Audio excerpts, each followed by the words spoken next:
What is up, YouTube? Welcome back to the channel. Let's just get right into it. Let's talk about Donald Trump, Andrew Yang, the battle that the world wants to see. Now, I was given the opportunity to interview on a panel with Andrew Yang, and one of my questions was regarding, we got record GDP, we got, excellent unemployment rate. So I don't know why I'd want to switch things up. And this is a legitimate question that I imagine would come up in a debate. And I was fortunate enough to actually ask Andrew Yang that question. So I'm going to take it over to myself asking that question. Thank you for that. So in a debate with President Trump, he's obviously going to point to record GDP and employment levels. How do you communicate to the American people that that's not necessarily a measure of success when that's all they're being told? The great thing, Aaron, is I can just refer back to Donald Trump's own words when he was running for president. You remember, he's like, headline unemployment, like, oh, it's bunk. Millions of Americans like dropping out of the workforce. Don't listen to that. It's fake news. Then he becomes president and it became real news. So it's pretty, I'd say, hey, I could just give a direct quote and be like, hey, Donald, this was you in 2015.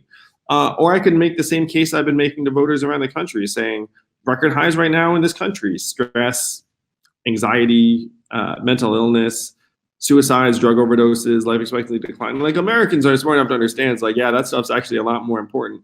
And I'd say that you can look around your own communities, we're in a health depression, a mental health depression, a mental health crisis. These numbers have nothing to do with your day-to-day lives. I think that would be a winning argument against Donald Trump, particularly because he used essentially the same argument a few years ago. Thank you for that. For the most part, none of these responses were changed significantly. I don't think anything was removed at all. Maybe there's some ums and ahs and things like that, but the actual responses, everything is right there. Nothing was changed and nothing was omitted, and that is his response. And I do actually believe this is a fantastic response, because by essentially using Donald Trump's own words against him, it really will negate a lot of what he would typically be able to use. And in fact, I actually questioned whether or not I should even release this particular video, because I was like, I don't know, I want to give anybody else this ammunition. But this is a phenomenal response. I actually wanted to dig into this response a little bit more. By the way, if you guys are following me on Twitter, I have been restricted from Twitter as of this morning. So that is why all my Twitter presence has been deleted. So if you go back to 2016, when Donald Trump obviously was running for president, we have this clip of him speaking after, I guess this is the New Hampshire primary, regarding these numbers themselves. I am going to be the greatest jobs president that God ever created. Remember that. Don't believe those phony numbers when you hear 4.9 and 5% unemployment. The number's probably 28, 29, as high as 35. In fact, I even heard recently 42%. Do you think we'd have gatherings like this if we had 5% unemployment? Do you really think we'd have these gatherings? That was Trump in 2016. Now, Trump said a lot. Trump ran on a lot. So I can't even really keep up with this. I'd actually totally forgotten that this is kind of what he did. He kind of discredited the numbers of the economy coming into the election. What is going on outside? This number, this 42% number, obviously, well, let me not say obviously, an exaggeration, could quite possibly be true.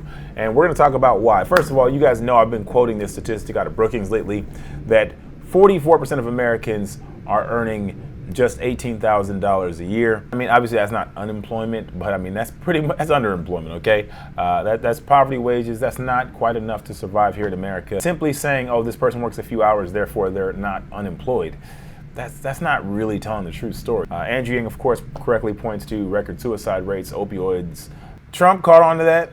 Again, Trump identified problems, but he didn't quite have the right reasons for those problems in 2016. Andrew Yang, of course, gives him credit for that. We're going to pull up the David Stockman blog post that Trump is actually getting this information from 2016. Fed's current soft target of 5.2% in the U3 unemployment rate is downright ridiculous, when in the year 2015 you have 93 million adults not in the labor force, of which only half are retired and receiving Social Security benefits, OASI, and U3 computational method that counts as employed anyone who only works a few hours per week.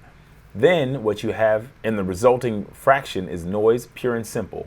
The U3 unemployment rate as a proxy for full employment does not even make it as a primitive grade school economics. At the present time, there are 210 million adult Americans between the ages of 16 and 68 to take a plausible measure of the potential workforce. The amounts to 420 billion potential labor hours if we accept the convention that all adults are at least theoretically capable of holding a full-time job, 2,000 hours per year, and pulling their share of society's needs for production and work effort.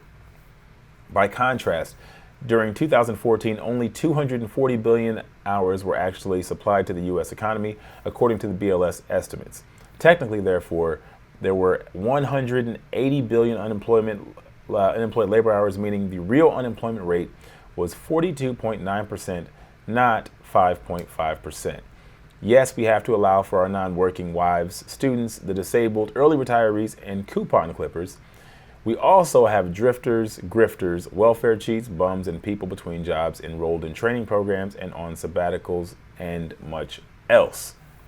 Andrew Yang is the only one who's talking about those grifters and drifters, right?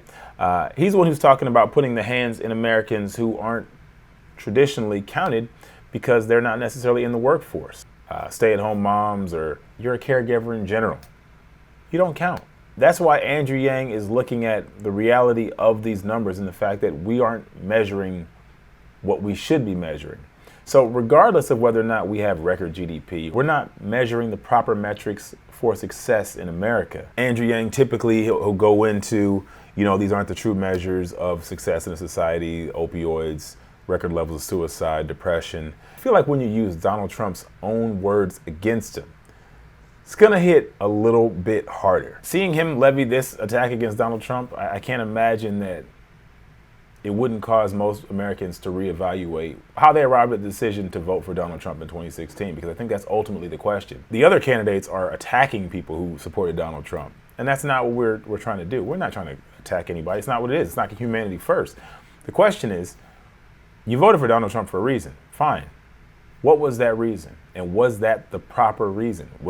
Did he actually address the concerns that you had in 2016? He told you in 2016 he's going to be the greatest he's going to be the greatest jobs president in history. Well, if the numbers continue to trend down as they have, then he looks like he's the greatest jobs president in history. Except for those aren't the true measures of success, or they shouldn't be the true measures of success in a society. But he doesn't want to change those metrics. He wants them to stay the same because they're very easy to quantify. It's easy to tell people that they're successful when the numbers that they use to measure success are the same numbers they've always used. Andrew Yang isn't afraid to change those numbers. He's not afraid to change the metrics of success, and that's why he wants to introduce the American Scorecard. How successful would this argument that Donald Trump's trying to make be if we were looking at different metrics? Quality of life and health-adjusted life expectancy. American life expectancy is down. Happiness, well-being, and mental health. Environmental quality. Flint water. Affordability. California housing. Childhood success rates. Underemployment. Income inequality. Consumer and student debt. Infant mortality. Volunteerism. Putting an extra $1,000 a month in the hands of millions of Americans is going to create opportunities for people to do work outside of what is traditionally considered profitable. Quality of infrastructure, access to education, marriage and divorce rates. Andrew Yang wants to give you free marriage counseling. Substance abuse and related deaths. National optimism. Wouldn't you feel better about the country you live in if you knew you were getting rewarded just for being a citizen? Personal dynamism, economic mobility. If these were the metrics of society, of success today in America, Donald Trump would have a hard time running for re-election. The quality of life for far too many Americans just doesn't live up to the expectations that you would have in the greatest, most technically advanced country in the history of the world. I've never heard him say this. I've never heard him say, I'm just going to simply use Donald Trump's own words against him. And I think it's a brilliant way to make it not about an attack. This is not an attack. This is what you said. You said these numbers don't matter. So how are you trying to say that these numbers are now how you're going to measure success as a president? Because according to the numbers that I'd look at as a president, you're not doing so hot.